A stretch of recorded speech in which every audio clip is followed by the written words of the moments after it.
Vous êtes président de l'Institut panafricain de stratégie, vous êtes un des grands promoteurs de la paix, vous parcourez toute l'Afrique pour développer les valeurs de paix et de sécurité, vous faites des conférences internationales, mais on a l'impression que jamais la paix n'a été aussi fragile. Est-ce que vous n'avez pas souvent aussi l'impression de prêcher dans le désert? Alors, j'ai l'impression de prêcher dans une Afrique qui, malheureusement, continue de sa descente en enfer, pour ainsi dire. Parce que depuis l'indépendance, avec tout le potentiel que nous avions, nos dirigeants ont choisi, chacun soi-disant, de bâtir un État. Un État, c'est la sécurité, c'est la défense, sont les infrastructures, c'est l'éducation, c'est la santé, c'est l'agriculture.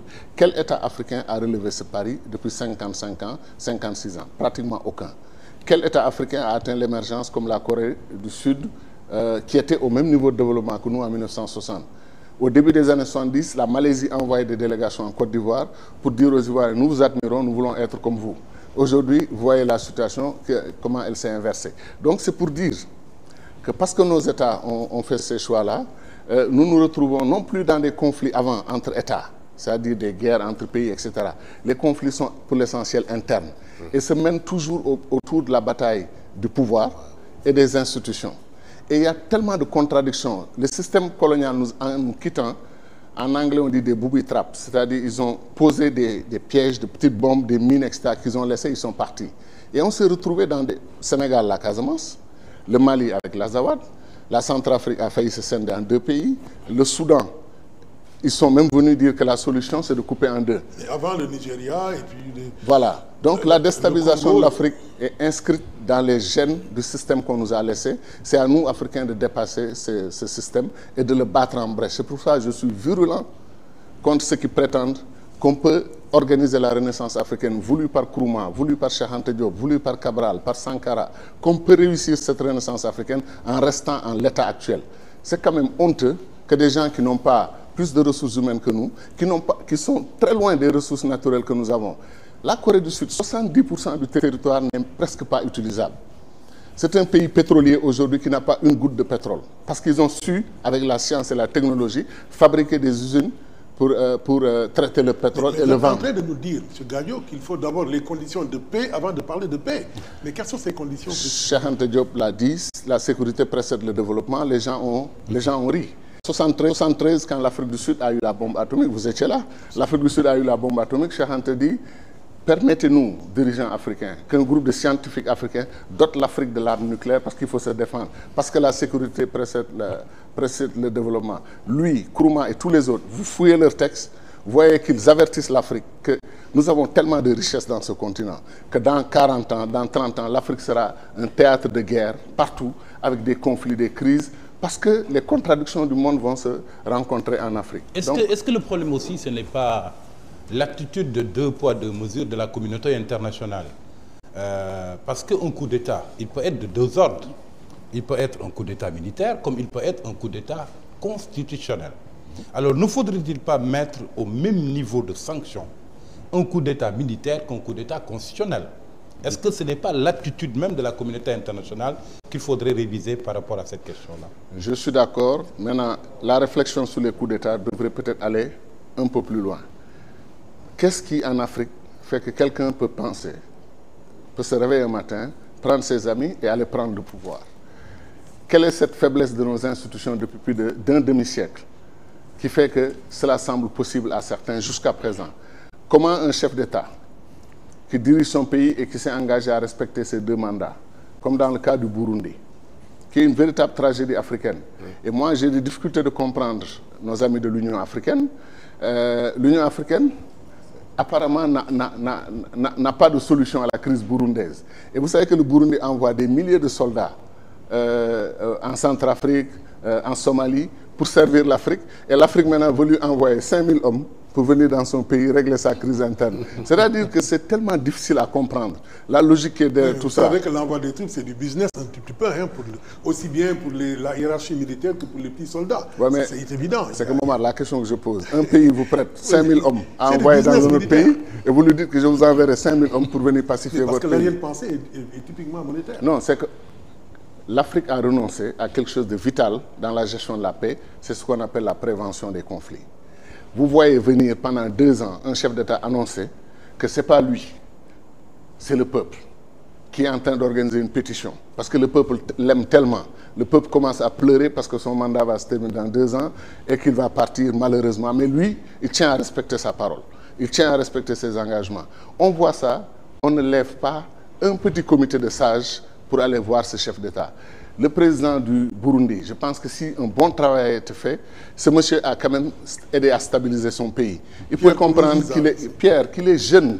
Il peut quitter le pouvoir à terme échu et qu'il pouvait revenir pour un autre mandat et sauver son pays. Il sait que c'est un pays qui était assis sur du sable mouvant, sur des fragilités énormes, historiques, que tout le monde connaît. Mais aujourd'hui, on parle de milliers de morts, plusieurs centaines de morts, disons, et on parle de plus de 200 et quelques mille déplacés.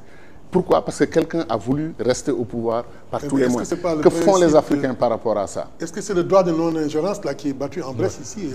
L'Union africaine a réglé théoriquement la question en disant que maintenant on reconnaît l'ingérence pour les crimes humanitaires. Mais non, même pas humanitaire, l'ingérence politique quand il s'agit de crimes de génocide, crimes de guerre ou crimes contre l'humanité. Est-ce que ces crimes n'ont pas été commis dans beaucoup de pays d'Afrique? Oui, ça dépend de qui qualifie ces crimes aussi, ça dépend de qui les qualifie. Mais même là, même quand c'est qualifié, les gens ne bougent toujours pas, n'est-ce pas? Bon, on va vous mettre maintenant en séquence spéciale avec le professeur Babacar Gueye. Voilà, vous avez le ministre devant vous sur des questions globalement de constitution. Je vais continuer dans la même veine que tout à l'heure.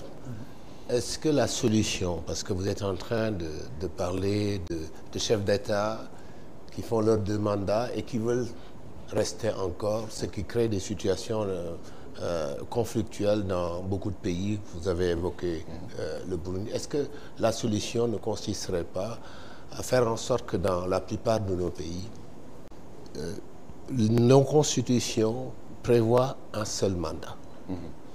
Un seul mandat, un mandat unique, comme est en train de le faire, oui, comme est en train de le faire le président du Bénin.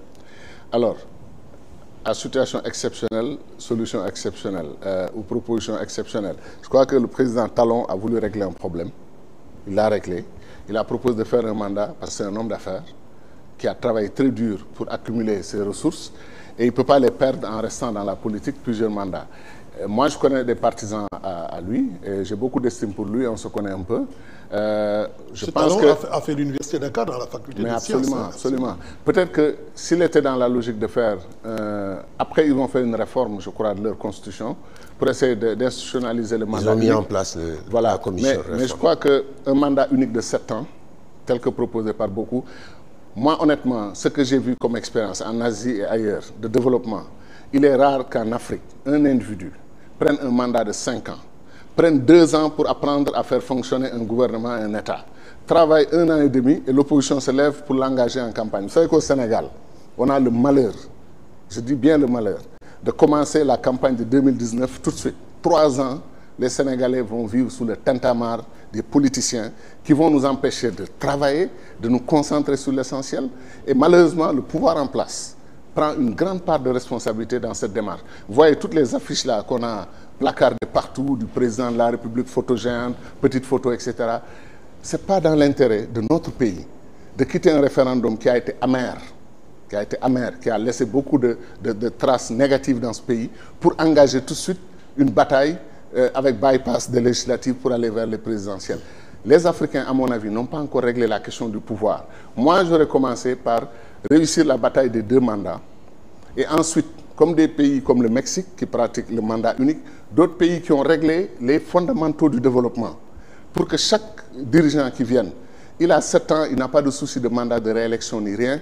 Il a 7 ans de service à son pays. Et après, il s'en va. Parce que les 7 ans correspondent aux 2 mandats de 10 ans où vous faites 2 ans pour installer votre gouvernement, vous travaillez 2 ans, vous commencez la campagne électorale. Il y a des chefs d'État qui ont le malheur de s'asseoir sur le fauteuil le premier jour. Première réunion avec leurs conseillers, c'est comment je peux faire pour me faire réélire. Mais vous venez d'arriver, vous n'avez même pas un mandat, vous n'avez rien fait et vous pensez à votre réélection. Et ça fait que ces gens-là, effectivement, je suis d'accord avec vous, c'est une véritable problématique qu'il faut poser. Mais à mon avis, la poser dans des termes raisonnables. Un moment, j'ai rêvé, moi, Angela Merkel peut faire un 4e mandat, ça ne choque personne. Pourquoi? Parce que dans son pays, on a atteint un niveau de transparence où on peut organiser des élections crédibles. Moi, j'estime que les élections au Sénégal, tant que le ministère de l'Intérieur ne sort pas sa main du processus électoral, tant qu'on n'a pas une commission électorale nationale indépendante et souveraine sur l'ensemble du processus, avec une cour constitutionnelle capable, comme au Bénin, de veiller en amont et en aval des élections, on a des problèmes. Alors, si on instituait ça un peu partout en Afrique, si moi j'ai confiance dans le système électoral de mon pays, n'importe qui n'a qu'à demander le nombre de mandats qu'il veut. Si le peuple a décidé de le licencier, il sera licencié. Mais si on est dans le système qu'on a actuellement, si quelqu'un contrôle l'appareil d'État, il va rester éternellement au pouvoir, on est obligé de limiter les mandats. Mais vous savez qu'avec la prime au sortant, pour le sortant, en faveur du sortant, les élections sont presque quasiment jouées d'avance. Lorsqu'après un premier mandat, le président brigue un second mandat. Et le problème que nous avons en Afrique, c'est que un président de la République qui vient d'être élu, comme vous l'avez dit tout à l'heure, s'installe et pense déjà au deuxième mandat. Il entre déjà en campagne. Ce qui fait qu'il ne travaille pas pendant tout un mandat. Absolument. Pendant tout un mandat, il distribue des prébendes, il est obligé de constituer une clientèle qui va participer à sa réélection. Donc pendant 5 ans, il ne va pas travailler. Il va commencer à travailler lors du second mandat. Lors du second mandat. Donc on a perdu déjà 5 ans. Est-ce qu'on peut se permettre en Afrique de perdre 5 ans? Moi, je propose que ce débat soit instauré et résolu une fois qu'on aura, encore une fois, réglé les fondamentaux du développement. Sinon, le défilé interminable et rapide de chefs d'État qui arrivent, chacun avec sa doctrine, sa vision, ces chefs d'État ne nous régleront par exemple jamais la crise scolaire dans nos pays, ne régleront pas la question des infrastructures. Il y a des fondamentaux du développement qui sont posés dans une sorte de long terme. C'est des plans de 10 ans. Pour réussir à régler la question des infrastructures, la question de l'emploi des jeunes, des mesures immédiates, ça peut régler 20 000 emplois, 10 000 emplois, mais des 500 000 emplois, des 1 million d'emplois, qu'un président venu pour un seul mandat de 5 ans puisse régler cela sans pose problème. Non, pas 5 ans. Ouais, bien sûr. Pas 5 ans, pas 5 ans. Un mandat long. Un mandat long. C'est pour un mandat long qui va permettre, parce que il faut que le président ait le temps d'élaborer, de mettre en place des politiques publiques et de voir les premiers résultats de ces politiques publiques. Donc le mandat, à mon avis, doit être suffisamment long. Voilà. Il ne faut pas que ce soit un mandat de 4 ans ou de 5 ans, c'est trop court. Au moins 7 ans. Mais qu'est-ce que vous pensez de l'idée d'aller vers cette direction une fois qu'on a stabilisé les institutions, encore une fois que les fondamentaux du développement ont été pris en charge. Les présidents qui arrivent ne font que améliorer ce qu'ils ont trouvé. Mais s'ils doivent, actuellement, toute personne qui prendra la tête de ce pays devra déployer une véritable vision pour le Sénégal. On ne peut pas déployer une vision sur un mandat, je pense sincèrement. Je crois au contraire que c'est le fait d'avoir un mandat unique suffisamment long qui va permettre justement de mettre en place ces fondamentaux du développement, qui va permettre de lutter efficacement contre la corruption, contre le clientélisme et qui va pacifier l'espace politique. Au contraire, je crois que le mandat unique peut être un tremplin pour aller vers ce que vous... Je prie qu'un jour dans notre pays, que le débat, qu'on ait réglé tous les autres problèmes et que ce soit ça le seul débat. Ce n'est pas un débat méchant, c'est un débat très sympathique. J'ai le professeur Ibrahima Sow qui a écrit un petit ouvrage sur le mandat unique. On en discute tout le temps. Il est convaincu et sa conviction est même contagieuse, n'est-ce pas? Et quand j'ai vu M. Talon le faire au Bénin, j'étais très heureux. Moi, je ne suis pas contre. Je pose simplement la question de l'état actuel de délabrement de nos États et de nos pays. Est-ce que cette instabilité, cette rapidité de changement d'un président à un autre, et chaque président vient avec ses qualités, ses défauts. Maintenant, je disais à mon ami Sow, on élit un président pour un septennat, 6 mois après, Mouarni Djukoum. C'est le plus mauvais des présidents au monde. On est obligé de lui donner, par respect, pour la légalité et la légitimité, il a été élu. On va le gérer pendant 7 ans, d'autant plus qu'il sait qu'il ne se présentera plus devant les électeurs pour une sanction positive ou négative. Il va faire ce qu'il veut. Espérons que le Bénin nous servira de laboratoire.